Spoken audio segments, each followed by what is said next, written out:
Questions है जो मैं चाहता हूँ। एक तो आपने जो आईटीसी रिवर्सल का जो कैलकुलेशन बताया है वो परफेक्ट है, बट इसमें भी बहुत सारे सीएस जो है उनके व्यूज़ अलग अलग आते हैं। अब जैसे मेरे केस में एक सीए ने 90 लाख का आईटीसी निकाला और एक सीए निकाल रहा है 30 लाख का, तो वो भी एक अभी तक के कोई मतलब उस पर कोई ऑथेंटिक प्रोसीजर नहीं है। सेकंड, मेरा सबसे इम्पोर्टेंट क्वेश्चन ये है सर आपसे, मेरे 2 साल के जीएसटी ऑडिट कंप्लीट हो गए, मेरा जिनिंग प्रेसिंग भी ऑयल मिल भी है, तो मेरा एसजीएसटी में जो बैलेंस आज की डेट में पेंडिंग है सिर्फ ये आरसीएम की वजह से, उसका आगे क्या होगा? क्योंकि मेरा ऑडिट कंप्लीट हो गया, मुझे इंटरेस्ट की पेनल्टी है, मैंने इंटरेस्ट भी भर दिया, उसके बाद भी मेरा आज अबव 1 करोड़ उसमें जमा है, तो क्या मैं गवर्नमेंट से क्लेम वापस ले सकता हूँ? क्या कारण है? रिवर्स है, आईटीसी रिवर्स है जी। अच्छा, मैं इरफान खोजे इंस्टा कॉन्टेक्स मार्केट। जहाँ तक बात है तो मैं आपको फिर से बोलूँगा कि हम जहाँ भी लेक्चर में जाते हैं तो हमको यही बोला जाता है कि हाँ उनको डरा रहे हैं, हमको ये कर रहे हैं, तो मेरा कोई कारण नहीं होता है सर। देखिए, आईना दिखाना, उसको डराना नहीं बोलना चाहिए। जो लॉ है, अगर आपको पता नहीं पड़ेगा, आपको ये नहीं पता पड़ेगा कि मेरा पेट दर्द गैस के कारण है कि मेरे अंदर कोई सिस्ट बन गया है, तो तब तक आप, जब तक आपको नहीं पता पड़ेगा, आप उसका इलाज नहीं करेंगे ना। तो मैं आपको केवल जगा रहा हूँ, मैं केवल आपको ये बता रहा हूँ कि क्या नियम है, उस नियम के खिलाफ आप, जनता है, जनता के पास बहुत पावर है, हम उसको हर मंच पे उठाएं। अगर नहीं पता पड़ेगा, किताबों में रहेगा, तो उसका हमको खामियाजा भुगतना ही पड़ेगा। तो ये आप दिमाग से निकाल देंगे कि हम कोई डरा रहे हैं। जैसे वो आपके मित्र जो इंडस्ट्री डाल रहे हैं, मैं तो कहता हूँ कि अगर आप इंडस्ट्री ये बिना सुने डालते हैं तो हो सकता है कि बाद में तकलीफ पाते हैं। अगर आपने ये सुन लिया है तो हो सकता है कि आपको बाद में तकलीफ नहीं आए। इसमें प्रिकॉशन लेनी है, और मैं कह रहा हूँ कि बहुत छोटी छोटी प्रिकॉशन है। मैंने आपको बताया ना कि मैंने ये सारा प्रेजेंटेशन दे दिया है, आप इसको यूज़ करिए, आप प्रचारित करिए, और मेरा ईमेल आईडी है, उस पर आप मेल करके मुझसे पूछिए, मैं फ्री ऑफ कॉस्ट आपको सर्विसेज देने को तैयार हूँ। पर कोई नियम नहीं पता है और आपको बाद में तकलीफ आ रही है, तो हम डेफर कर रहे हैं उस चीज़ को डेफर कर रहे हैं। डेफर करने से कोई फ़ायदा नहीं, एक बात। दूसरी बात, जहाँ तक आपने बोला कि हर चार्टर्ड अकाउंटेंट अलग अलग तरीके से कर रहे हैं, सर हम बिल्कुल बोलेंगे कि ये नियम इस तरीके के हैं कि किसी को भी एकदम क्लैरिटी नहीं है।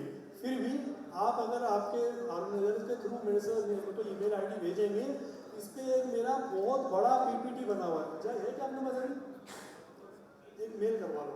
मैं आपको बताऊं कि इसमें एक बहुत अच्छा पीपीटी बना हुआ है, उसमें बिल्कुल सुपर फाइन तरीके से कैसे निकालना है वो आप समझें। देखिए, आज के टाइम में सारा व्यापारी को पढ़ा लिखा है, तो आप देखिए क्या होता है कि जैसे इकोनॉमिक्स के बारे में बोला जाता है कि 12 इकोनॉमिक्स बैठेंगे तो 12 खुद का उनका जो भी एक प्रेजेंटेशन होता है, 13 उनका सबके मिलके एक आता है।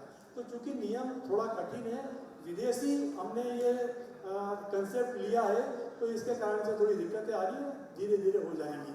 तीसरा जो रिवर्सल का बोला है जय, इनका रिवर्सल के कारण तो आईटीसी आना ही नहीं चाहिए।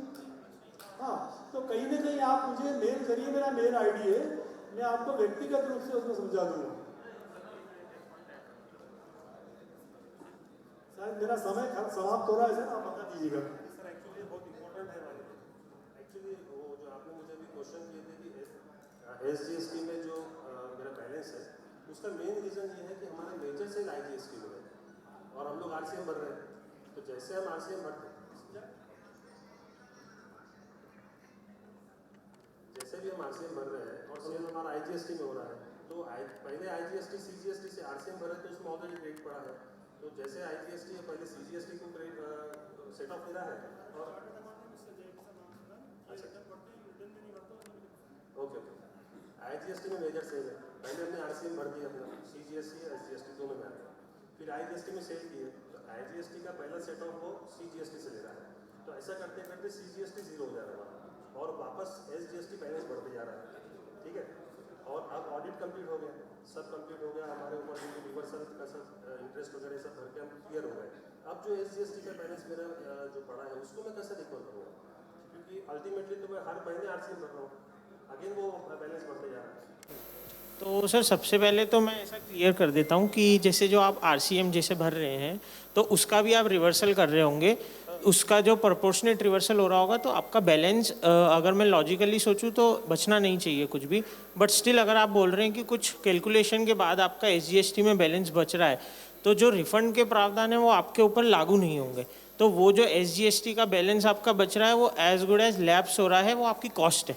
तो इसीलिए जो सर ने आपको एक्सप्लेन किया ना कि जो एग्जम्प्टेड गुड्स के ऊपर अगर अपन कुछ टोकन टैक्स लगवा लें तो उस चीज़ से आपका वो बेनिफिट होगा, और फिर आप हो सकता है कि रिफंड के प्रावधान में आ जाए इन्वर्टेड ड्यूटी स्ट्रक्चर में। एग्जैक्टली यही, अब मेरे साथ अकेले प्रॉब्लम नहीं है, जितने भी जीनर्स हैं जिनका कंपोजिट ऑयल मिल है साथ में, उन सबके साथ में ये इश्यूज है, और करोड़ ऑफ रुपीज इसमें ब्लॉक हो रहे हैं हमारे।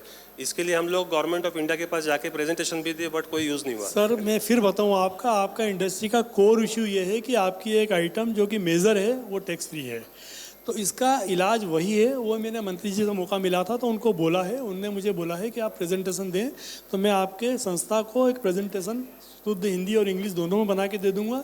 आप उसको लड़े ही लड़े, वो अगर हो जाता है तो सारी समस्याओं का इलाज एक ही गोली से हो जाएगा। मैं महाराष्ट्र कॉटन एसोसिएशन के हिसाब से मैं उनको रिकमेंड करके आपका एक प्रेजेंटेशन उनको देता हूँ और फॉरवर्ड बिल्कुल करिए, मैं आई एम रेडी। और मैं बताऊँ, मैं किसी भी संस्था से कभी भी कोई चार्ज कभी नहीं लेता हूँ, मुझे अच्छा लगता है, सुकून मिलता है। Thank you so much for. Thank you. ठीक सर, बहुत बहुत धन्यवाद। यस।